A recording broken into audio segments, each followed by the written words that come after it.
सबेर से अइलू काहे अबेर से, बैठल बानी देर से खेतवा के मेड़ पे, नैना मिला के चैन चुरा के कर दहलू दीवाना, नींद आवे न रात में दिन में आवे न चैना, नींद आवे न रात में दिन में आवे न चैना।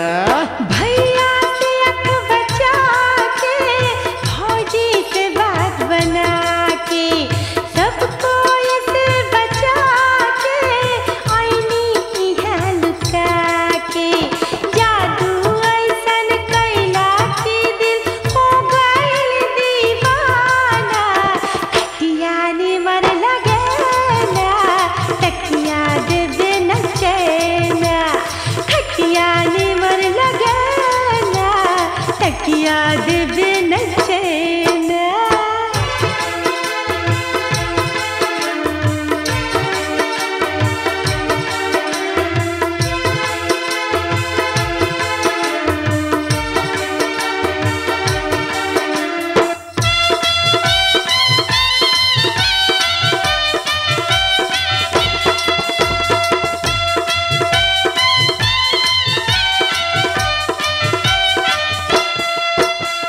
जन्म जन्म के नाता बा तहरा हमरा प्यार के, भुला न जइहा तू कबहू अपना यार के।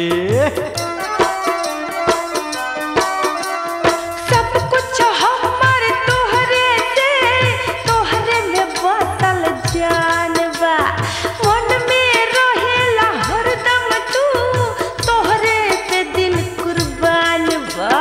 एही अदा पर हम लुट गईनी बन गईनी परवाना, तकिया निमन लगेला तकिया देवे न चैना, नींद आवे न रात में दिन में आवे न चैना।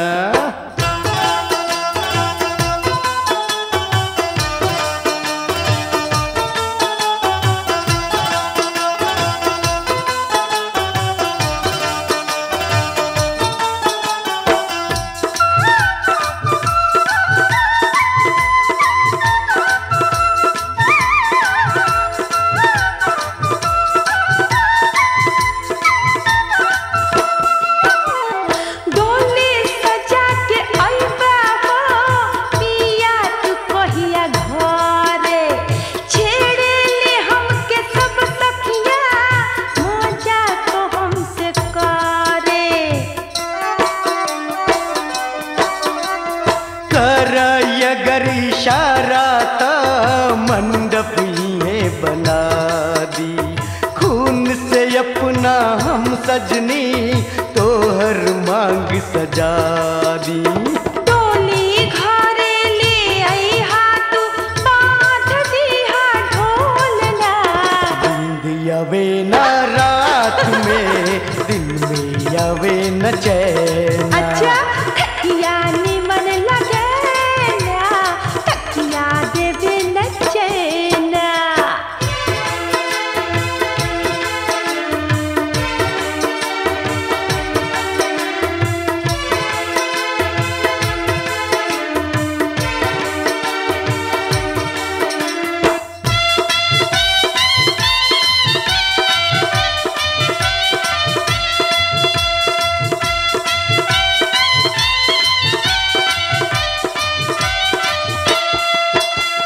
पल दो पल के रिश्ता ना रिश्ता सात जन्म के, एक ना एक दिन हमर बनबू कहतनी कसम से।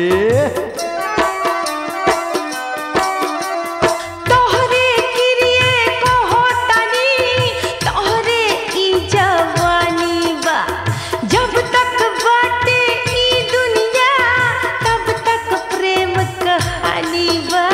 तहरे भरोसे जियो तानी सहतानी ताना, खटिया निमन लगेला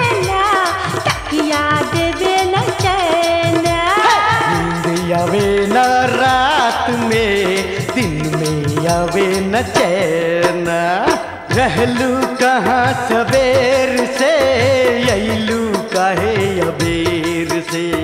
भैया से अख बचा के, भौजी से बात बना के, नैन मिला के चैन चुरा के, कर दहलू दीवाना। नींद आवे न रात में, दिन में आवे न चैन। खटिया निमन लगे ना, तकिया देबे न चैना।